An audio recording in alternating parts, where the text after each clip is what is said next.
2002. 2002. Yang 2003 enggak. 2003 enggak. Karena kan 2002 itu kan waktu juara kita di penalti kalah di Senayan. Oh itu momennya tuh ya. Momennya harusnya itu. Terus 2004 pensiun ya? Nah 2004 pensiun. Oh 2 tahun habis.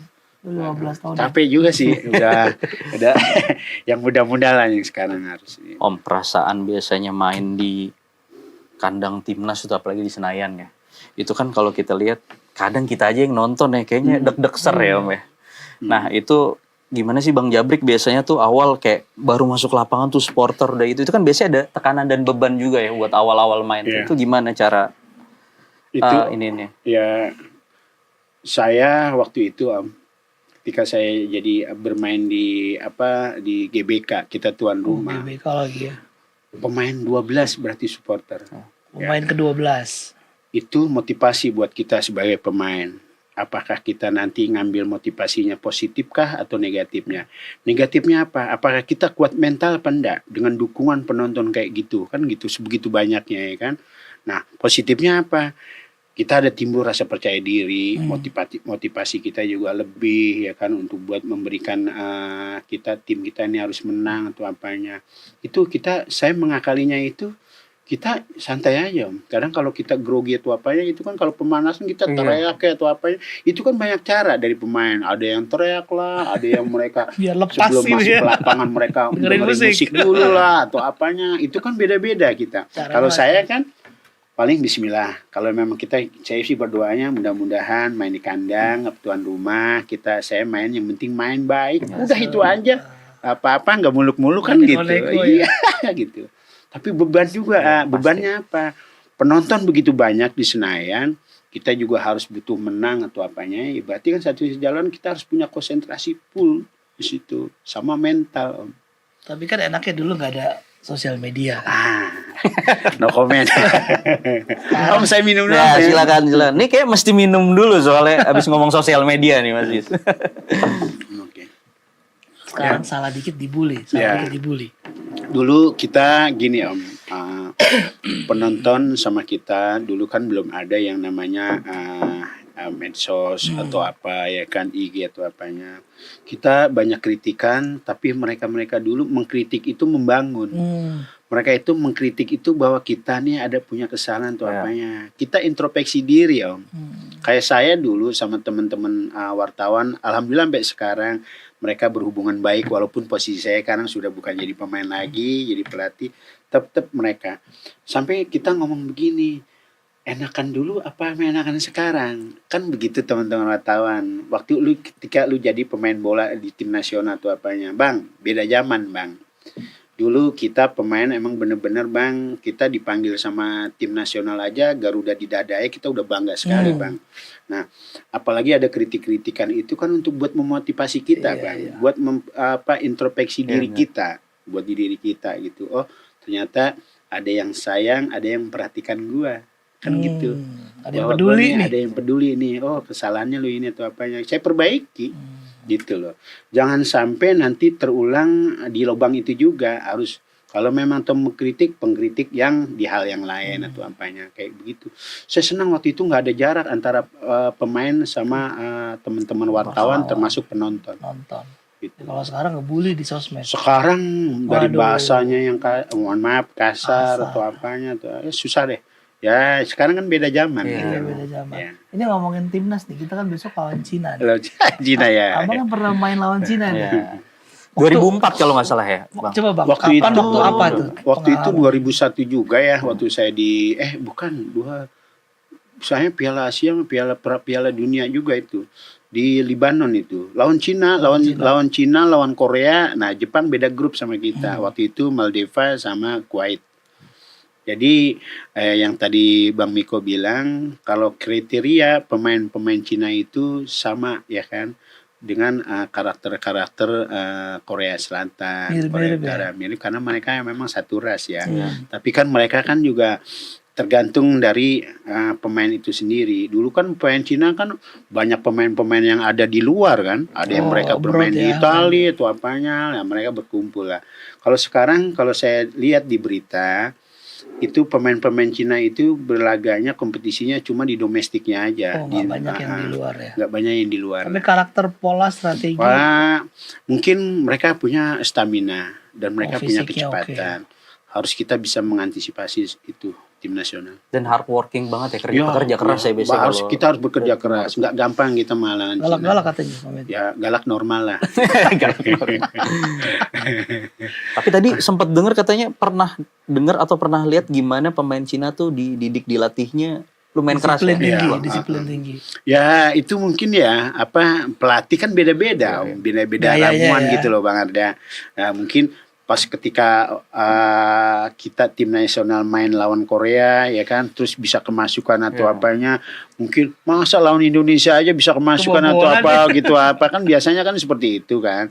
Tapi ini kan beda lagi. Sekarang ini di sepak bola ini kan sudah modern ya kan, nggak dulu pemain belakang aja kan. Sekarang kan dimodif, bisa ada yang pemain belakang ke tengah lah, bisa atau apanya. Sekarang kan setiap itu banyak sekali perubahan-perubahan di sepak bola gitu. Nah, Bang Nur Alim ini sekarang juga salah satu jadi coach dia. Ya. Di mana Bang kalau boleh tahu? Saya sebenarnya di Bekasi tetap. Tapi saya ini di Bekasi ini saya pelatih untuk buat SSB yang ada di Kota Bekasi. Berarti bukannya cuma satu SSB aja yang saya singgahi. Jadi banyak.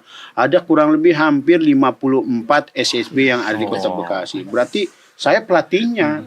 Jadi saya jangan sampai nanti saya ini milik orang Bekasi, milik SSB yang ada di Bekasi. Tapi jangan ikut pilkada ya Bang.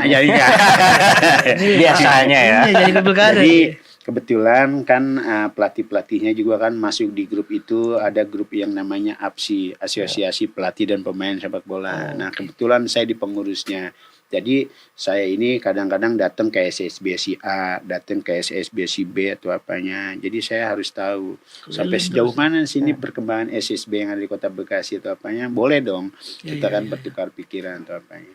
Seperti itu, alhamdulillah sekarang sudah merata SSB yang di Kota Bekasi. Mereka juga dari Askotnya juga sudah membuat program ya kan, kompetisi usia-usia yang grassroots, youth development sampai apa yang untuk surat ini semuanya sudah berjalan. Mudah-mudahan lahir bibit-bibit bagus lagi nih selain Goli. Selain Goli dan Nur Alim. Nah, ini kan kita udah tahu ya berarti ya Bang Nur Alim sekarang tuh backgroundnya coach juga nih. Iya, siap. Nah, melihat pemain timnas sekarang terutama buat fullback atau misalnya apa sih perbedaan sebenarnya dari zaman timnas dulu tentang harusnya kemampuan fullback yang sekarang tuh udah berbeda banget gitu misalnya. Apa yang paling besar sih perbedaannya dari fullback zaman dulu sama zaman modern seperti sekarang nih? Ya mungkin sama aja ya, pemain belakang itu kan kita menjaga striker jangan sampai dia bikin gol. Berarti kan sudah ada nilai plus atau apanya. Perbedaannya pemain dulu sama pemain sekarang yang sudah dimodif, yang sudah modern atau apanya. Biasanya kalau pemain belakang dulu lu harus kuat, jangan sampai striker atau apa jangan sampai bikin gol ya kan, tetap di belakang atau apanya. Tapi kalau sekarang kan perbedaan, bisa pemain belakang itu bisa luka ke depan atau apa, membantu serangan atau apanya. Build up ya, dia build up-nya atau apa semuanya. Itu kadang-kadang kita kan karena apa? Dari proses ya kan, pelatih dulu kan seperti apa ya kan, mereka juga belajar ilmu kepelatihannya seperti apa. Betul. Kalau sekarang sudah enak, yang mereka bermain di wing atau apa, mereka bisa bergantian atau apa semuanya. Dan yang paling penting di sepak bola itu kalau pemain belakang harus komunikasi. Ya kan, jadi harus sehati. Chemistry-nya harus klop. Chemistry-nya harus ketemu atau apanya. Kalau memang ada kekurangan di teman kita bisa mengcovernya. Itu satu sama lain harus begitu. Dan selalu harus seperti itu. Jangan sampai pecah di pertahanan gitu. Jadi kita kemarin lawan Cina kan kalah ya. Tapi sekarang kan yang sekarang prioritas pemain-pemain belakang, dulu kan ada yang kecil, ada yang tinggi atau apa semuanya. Tapi sekarang lihat tim nasional kita. Dari Ijes, dari Rizky Ridho, dari Abner semuanya itu kan mereka rata-rata di atas 175 ke atas. Memang ideal untuk buat pemain-pemain belakang seperti itu. Kenapa ideal? Karena nanti main bola itu kan ada planknya, ada yang mereka punya kecepatan apa kan. Mereka heading itu kalau kita nggak tinggi repot juga. Itu terakhir kita lawan Cina kan penguasaan bola kita disebut 70%. Iya. Tapi kita kebobolan 2 kali. Kebobolannya karena bola-bola pas break ya. Gimana Abang lihat sekarang nih yang untuk berikutnya lah, evaluasi untuk yang berikutnya Kita juga narik data nih satu lagi ya. Iya. Jadi kita narik data hampir kebanyakan ketika kita main position football, Ya, kita kalah kemarin, Bang. betul. Tapi ketika kita main counter attack, hampir beberapa kemenangan kita justru dihasilkan gol-golnya dari counter attack. Nah, itu gimana pendapat Bang Jabri? Ya mungkin kan gini ya, bahwa kita nih punya ada pemain-pemain, apalagi yang sekarang ini masuk pemain-pemain baru walaupun stok lama. Mereka sudah malang melintang di Liga Indonesia, ya. Kenapa sekarang mereka membutuhkan pemain-pemain yang punya skill dan punya kecepatan, ya. Berarti kan dia ada di nomor 11 atau nomor 7, kan gitu. Ya. Nah, kemarin itu kita juga kenapa kita kedodoran? Karena pemain-pemain dari Cina itu mereka punya kecepatan dan mereka punya akselerasinya bagus. Kan gitu. Nah, kita waktu kita diserang sama Cina, pemain timnas Cinanya, itu kita kurang koordinasi di belakang. Ya kan nggak ada penjagaan yang ketat. Ya kita kan nggak tahu apakah ada masalah atau problem ya kan. Waktu itu juga kan saya lihat chemistry atau kerjasama pemain belakang itu kurang. Ya kan, nggak klop atau apanya satu sama lain, pecah dia pemain belakang. Harusnya itu kompak, di mana bola di sana mereka harus koordinasinya yang bagus juga. Nah mungkin kan di situ pelatih juga nggak lihat atau memang mereka merubah susunan pemain yang ada di belakang pola atau apanya. Kalau saya dulu pelatih, kalau memang itu dia duetnya bagus di belakang, nggak boleh diganti. Tetap itu pun kalau memang diganti, apa mungkin karena ada cedera kah atau kena kartu atau apanya, harus benar-benar gitu. Kenapa? Kan riskan, vital banget di situ. Kalau pemain belakang itu yang sudah menyatu, udah mereka duetnya udah bagus di belakang, terus tiba-tiba diganti, pasti ada ini lagi, ada pincangnya gitu loh. Itu yang saya lihat waktu itu pas ketika dapat bola flank dengan counter attack-nya dari Cina itu, di situ kan ada kerenggangan di situ. Jadi antara tengah ke belakang ke belakangnya juga. Itu yang saya lihat. Trio kita kan JIJs ya, Abner sama Rido ya. Itu kan mungkin zamannya waktu itu Coach Sintayong, ya kan. Mungkin sekarang mungkin beda lagi polanya, strateginya. Waktu itu kan Sintayong di belakang pakai 3 atau apa. Sekarang pelatihnya 4-3-3. Kan beda pelatih, beda ramuan gitu. Itu beda racikannya. Nah, mungkin tanggal 5 kita main Pati Kupet, apakah nanti main strateginya beda sama ininya, kita nggak tahu. Yang pasti setiap pelatih itu memberikan permainan yang terbaik, pasti. Gitu. Nah itu kan beda. Saya juga nggak mungkin sama Bang Arda, pelatih Bang Arda pasti gue senangnya nih menyerangnya lewat samping, gue pengen di tengah aja nih, kok gue kan gitu, beda-beda. Gitu. Tapi menurut Bang Jabrik, susunan terutama di bagian belakangnya, yang kira-kira wah ini salah satu yang terkuat nih susunannya seperti ini menurut Bang Jabrik, siapa Om? Komposisinya. Kalau saya lihat ya susunan komposisi yang waktu melawan Bahrain itu yang harus dipertahankan ideal ya sama Pati Kupet ya. Waktu itu kemarin yang bermain waktu tandang melawan Cina itu Rizky Ridho juga kan belum ada kesempatan main. Jadi Ijaz juga cadangan ya? Ijaz juga cadangan. Itu kan nanti tergantung dari pelatih ya. Tapi yang saya lihat di pertandingan melawan Bahrain itu solid. Ya kan? Di situ ada Ijaz, di situ ada Rizdo, di situ ada Dede James atau Verdong atau Stanley Walsh atau apanya. Itu udah satu sama lain udah sehati gitu. Tinggal gimana nanti di tengah sama flanknya yang 7 nomor 11 atau apa. Semuanya apalagi nanti Marcelino kan enggak main. Marcelino akumulasi. Martin Pes juga enggak main. Kenapa? Jadinya kan. Kenapa kan gitu. Dipanggil lah semacam kayak Lili Pali, ya kan, kayak Beckham atau apa, Aegi. Mereka kan punya ini ya, bisa menjadi pembeda gitu. Itu. Ini terakhir dari saya ini panjang banget ngobrol. Kita kayak masih banyak. Iya masih banyak. Tapi udah begini-begini ya sama Adi. Tapi dari saya terakhir nih Bang. Siap. Satu soal harapan ya untuk timnas sekarang. Kira-kira dari sisi pembinaan, dari sisi naturalisasi gitu ya. Menurut abang nih gimana yang ideal dari abang kan jam terbang tinggi sekali 15 tahun. Nggak ada pemain naturalisasi sekarang, semua tuh pemain timnas kan Oh, sebenarnya. Kalau saya lihat ya dari perkembangan dari tahun ke tahun tim nasional ini kan banyak kemajuan tuh apa.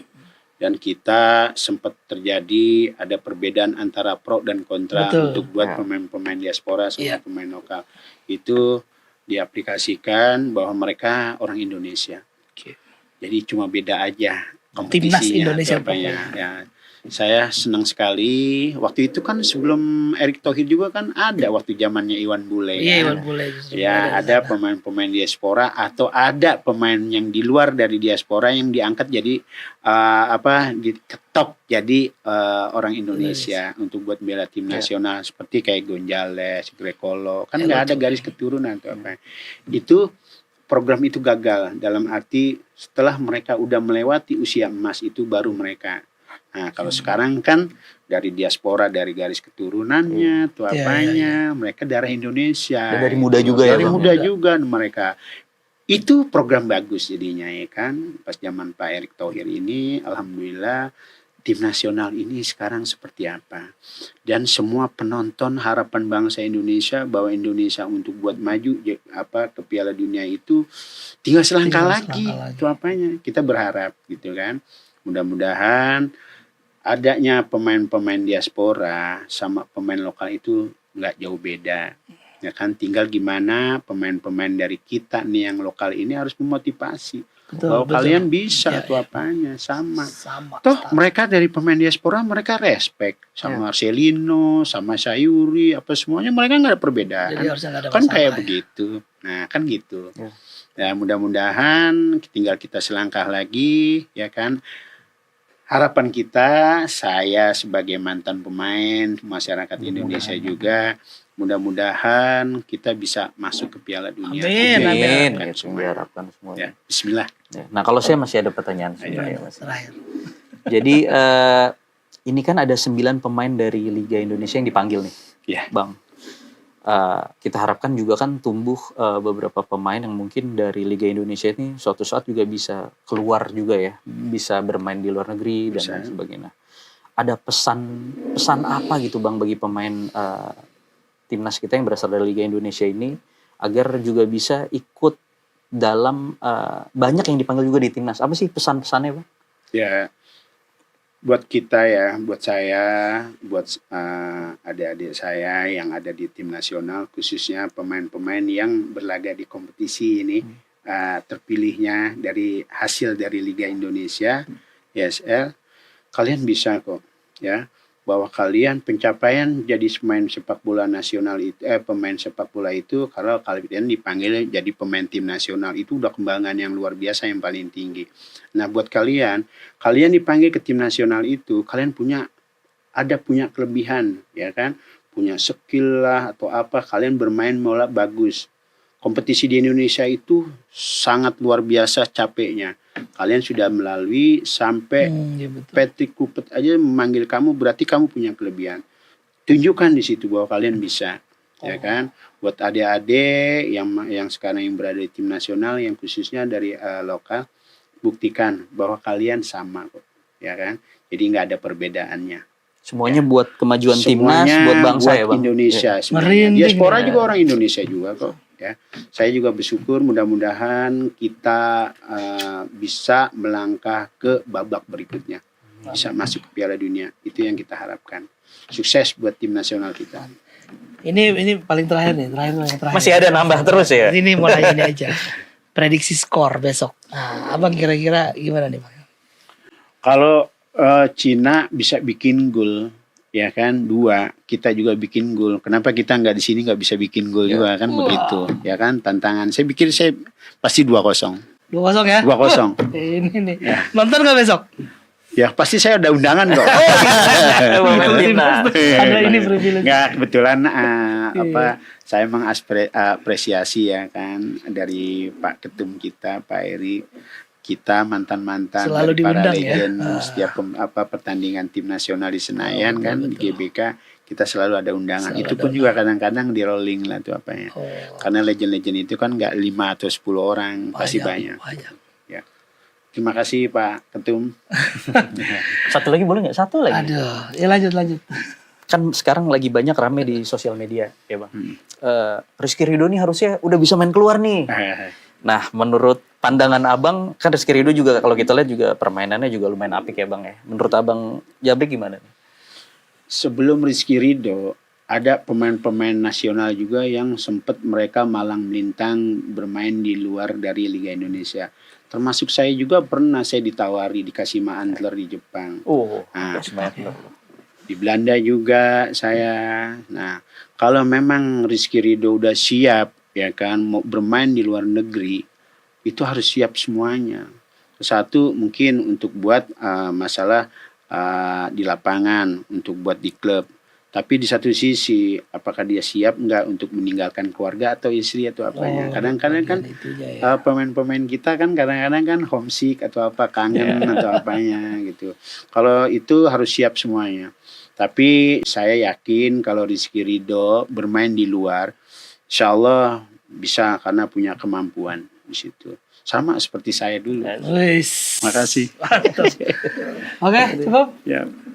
Bang Nurali terima kasih. Sama-sama. Saya minum Bang lagi. Jabrik. Terima kasih udah datang di sela kesibukan luar Makasih, biasa Bang 50 Mika. SSB nih di Kota Iya. Bandung luar biasa nih. Rekan-rekan pers demikian